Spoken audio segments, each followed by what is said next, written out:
Salut les amis, alors aujourd'hui on va parler d'une intelligence artificielle qui est capable de traiter n'importe quel sujet.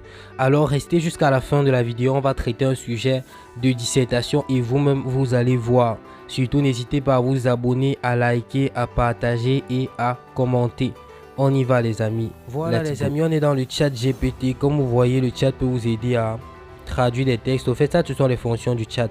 Traiter même des équations, expliquer des codes, générer des textes, vous aider même à compléter votre texte, un texte que vous avez commencé à écrire.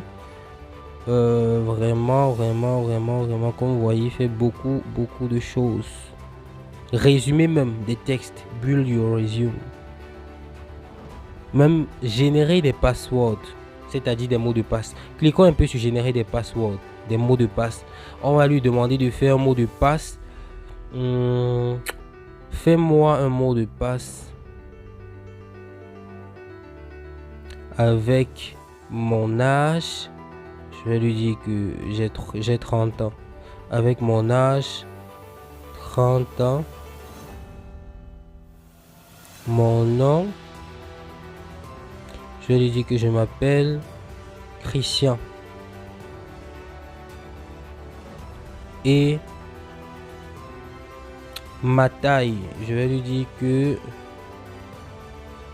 j'ai 1m90. Voilà, on va voir comment il va construire un mot de passe avec toutes ces informations. Voilà, voici le mot de passe que ChatGPT a construit. 30 Christian 1,90 arrobas.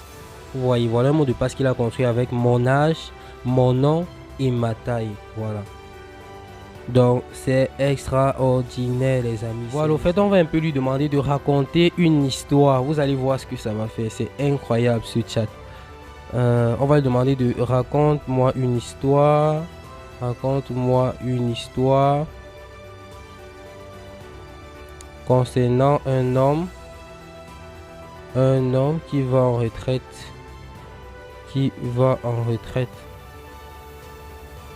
À 64 ans en France. Vous savez qu'actuellement c'est la réforme des retraites en France. Ils veulent faire une réforme des retraites. Raconte-moi une histoire concernant un homme qui va en retraite à 64 ans en France. Et qui en a marre de la vie. Voilà. Et qui en a marre de la vie. À cause de cela. Voilà. On va voir ce que ChatGPT va nous construire comme histoire avec ceci. Il était une fois un homme nommé Jean qui avait travaillé toute sa vie comme ingénieur. Il avait à travailler à 18 ans. Il avait passé 46 ans de sa vie à travailler dur pour gagner sa vie. À 64 ans, il était enfin en mesure de prendre sa retraite et profiter de ses années d'or. Cependant, une fois à la retraite, Jean se sentit vide et perdu. Il se rendit compte qu'il ne savait. Donc vous voyez, au fait, c'est comme si c'était quelqu'un qui avait écrit cette histoire. Pourtant, c'est juste une intelligence artificielle qui est en train de le faire. C'est juste incroyable. Il finit par trouver des activités qui lui plaisaient, comme la peinture, le jardinage.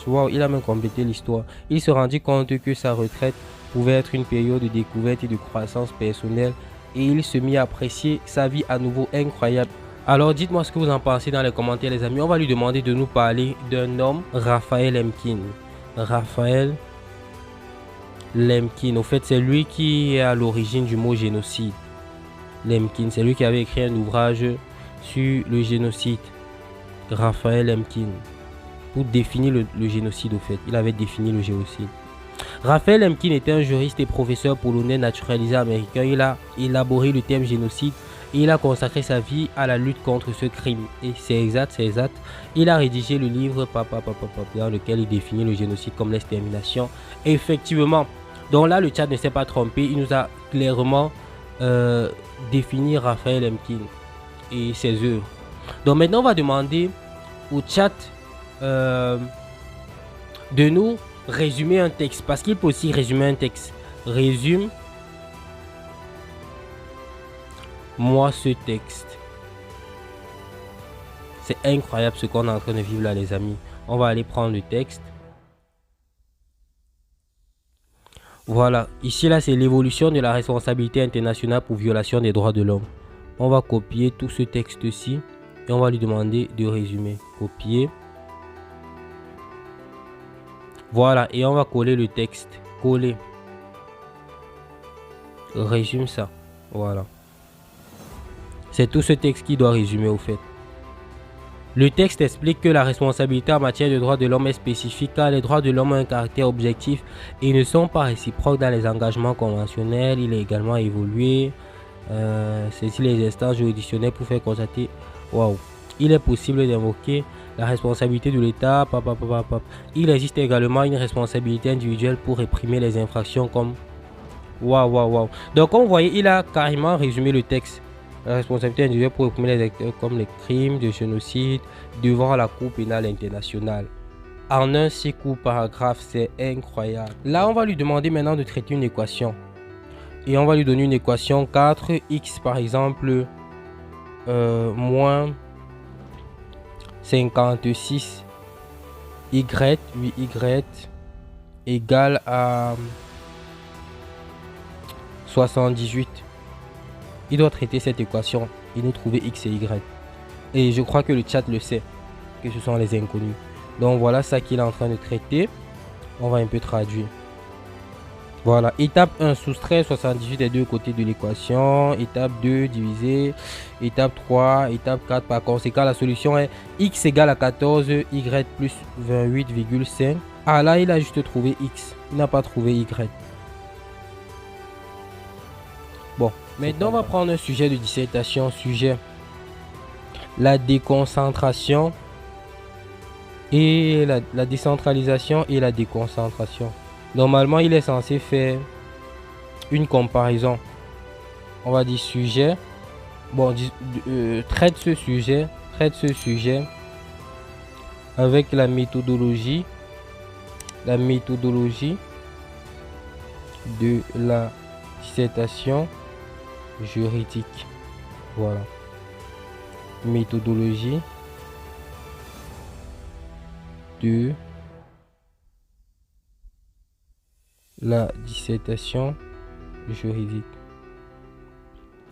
Bon, voyons comment il va faire parce que normalement il doit faire une comparaison entre la décentralisation et la déconcentration.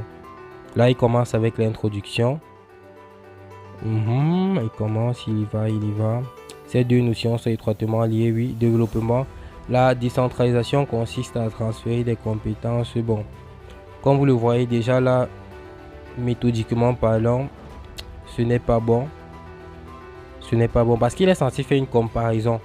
Même dans les titres, il est censé faire des titres et il fait une comparaison, le grand 1, le grand A, le grand B, le grand 2. Mais ce n'est pas ce qui est fait. Donc faites attention lorsque vous utilisez le chat. Utilisez ça pour faire des recherches, mais pour traiter des sujets vraiment, ça ne vaut pas la peine. Ce n'est pas voilà les amis, est-ce que vous savez que si vous lui posez une question 2 fois de suite, il va répondre de 2 manières différentes. Par exemple ici, si je lui dis comment élever des poissons. Pour élever des poissons, vous devriez d'abord choisir le type de poisson que vous souhaitez élever. Il existe différentes méthodes d'élevage. Voilà, notez bien, il a commencé son... c'est dit par pour élever des poissons, vous devrez d'abord choisir le type de poisson. Voilà. Et la première étape, une demande de préparer un étang ou un aquarium. On va lui reposer la même question. Pour élever des poissons, vous devrez d'abord choisir le type de poisson. C'est par là qu'il a commencé sa réponse. Reposons la même question.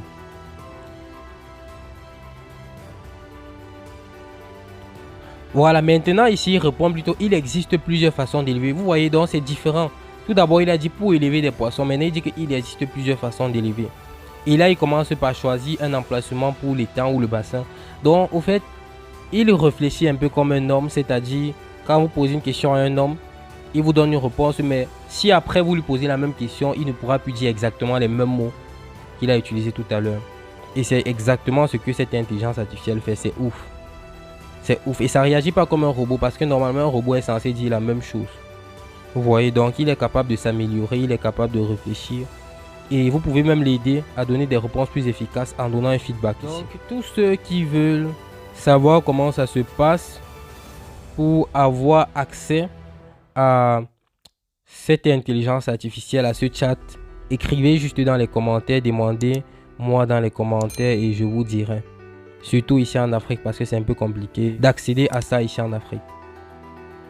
Voilà.